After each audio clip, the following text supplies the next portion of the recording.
Greetings, citizens of the world. We are anonymous. The election of Donald Trump has sent millions of people pouring out onto the streets to protest a man they think is a racist, misogynist, xenophobic bully who will destroy US democracy in his quest to establish himself as supreme fascist ruler of the country. Maybe they're right. Maybe Trump is a fascist who will destroy America. But where were these people when Obama was bombing wedding parties in Kandahar, or training jihadist militants to fight in Syria, or abetting NATO's destructive onslaught on Libya, or plunging Ukraine into fratricidal warfare, or collecting the phone records of innocent Americans, or deporting hundreds of thousands of undocumented workers, or force-feeding prisoners at Gitmo, or providing bombs and aircraft to the Saudis to continue their genocidal war against Yemen? Where were they? They were asleep, weren't they? Because liberals always sleep when their man is in office, particularly if their man is a smooth-talking cosmopolitan snake charmer like Obama, who croons about personal freedom and democracy while unleashing the most unspeakable violence on civilians across the Middle East and Central Asia. These are the steps that we must take. There are plenty of steps we can take right now to start getting our economy back on track, to help create jobs and grow this economy. If we are going to deal with our dependence on foreign oil, If we're going to end our dependence on foreign oil, we'll recruit an army of new teachers. I want to recruit an army of new teachers. make college affordable.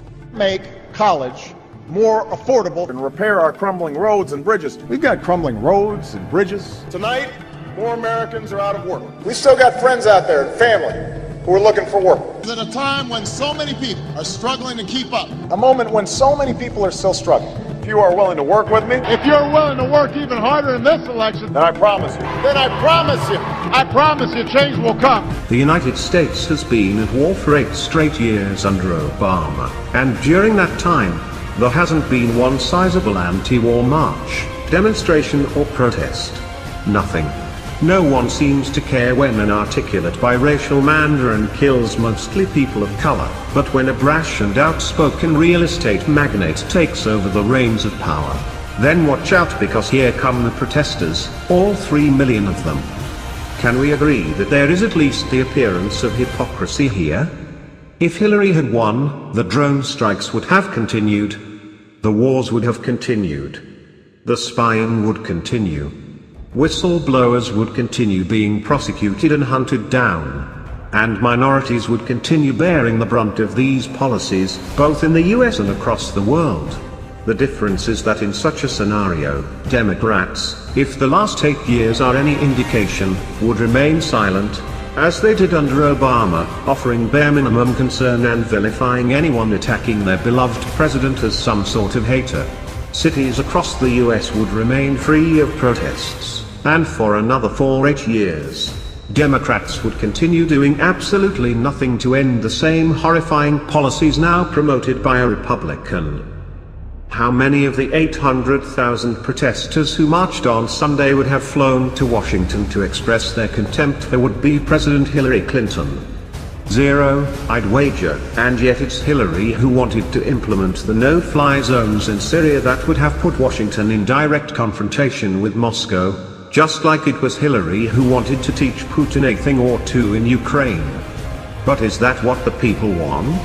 Would people prefer to be led into World War III by a bona fide champion of liberal values than concede the post to a brassy billionaire who wants to find common ground on fighting ISIS with his Russian counterpart? It seems like a no-brainer to me. And it's not like we don't know who is responsible for the killing in Syria either. We do. Barack Obama and his coterie of bloodthirsty friends in the political establishment are entirely responsible. These are the people who funded, armed and trained the Salafist maniacs that have decimated the country and created millions of refugees that are now tearing apart the EU. That's right, the spillover from America's not-so-covert operation is ripping the EU to shreds. It's just another unfortunate side effect of Obama's bloody Syrian debacle. As journalist Margaret Kimberly says in a recent post at the Black Agenda report, all of the casualties, the sieges, the hunger and the frantic search for refuge can be placed at America's feet. Amen to that. All the violence can be traced back to 1600 Pennsylvania Avenue, home of Barack Hussein Obama, Nobel Peace Prize winner. What a joke. Supporters of Barack Obama, and liberals in general, are disingenuous frauds. They had no issues protesting the likes of the amoral warmongering George W. Bush or the racist xenophobe Donald J. Trump.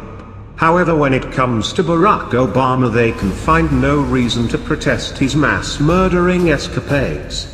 Obama supporters were recently nostalgic and teary-eyed after he gave his last major speech as President of the United States, yet can find little reason to shed tears over the masses of civilians who were destroyed directly as a result of Obama's policies. Where were the emotions and tears when men, women and children were getting blown to bits by USA drone attacks, indiscriminate airstrikes and bombs? Those who protested the racist and xenophobic Trump, but not Obama or Clinton, are nothing more than disingenuous frauds and amoral cowards. As Obama exits the White House, never forget his destructive imperialist legacy. Let's be honest, Obama got a pass from his supporters strictly because of appearances, because he looked and sounded like a thoroughly reasonable bloke who only acted on the loftiest of principles. Obama was hailed as a moral giant, a political rock star, a leader among leaders. But it was all fake, all make-up and glitz behind which operated the vicious national security state, extending its tentacles around the world, toppling regimes wherever it went, and leaving anarchy and destruction in its wake. Isn't this Obama's real legacy when you strip away the sweeping hand gestures and pompous rhetoric? Of course it is. But Trump won't have that advantage, will he? Trump is not a public relations invention upon which heartsick liberals pin their highest hopes. Trump is Trump, warts and all, the proverbial bull in the china shop. That's not to say Trump won't be a lousy president. Judging by the Wall Street cutthroats and hard-edged military men he's surrounded himself with, he probably will be. But the American people are no longer asleep, so there's going to be limits to what he can hope to achieve. So the question is, how should one approach the Trump presidency? Should we denounce him as a fascist before he ever sets foot in the Oval Office? Should we deny his legitimacy even though he was elected via a process we have honored for over 200 years?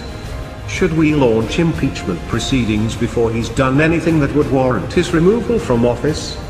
The current danger for Democrats and progressives is that, by bashing everything that Trump says and does, they will further alienate the white working class voters who became his base and will push away anti-war activists. There is a risk that the left will trade places with the right on the question of war and peace, with Democrats and progressives associating themselves with Hillary Clinton's support for endless war in the Middle East, the political machinations of the CIA, and a new Cold War with Russia, essentially moving into an alliance with the military and intelligence industrial complex. Many populists already view the National Democrats as elitists disdainful of the working class, promoters of harmful free trade deals, and internationalists represented by the billionaires at the glitzy annual confab in Davos, Switzerland. If, in a rush to demonize and impeach President Trump, Democrats and progressives solidify support for wars of choice in the Middle East, a new Cold War with Russia and a Davos-style elitism, they could further alienate many people who might otherwise be their allies. In other words, selectivity in opposing and criticizing Trump, where he rightly deserves it, rather than opportunism in rejecting everything that Trump says might make more sense. A movement built entirely on destroying Trump could drop Democrats and progressives into some politically destructive traps. We are anonymous.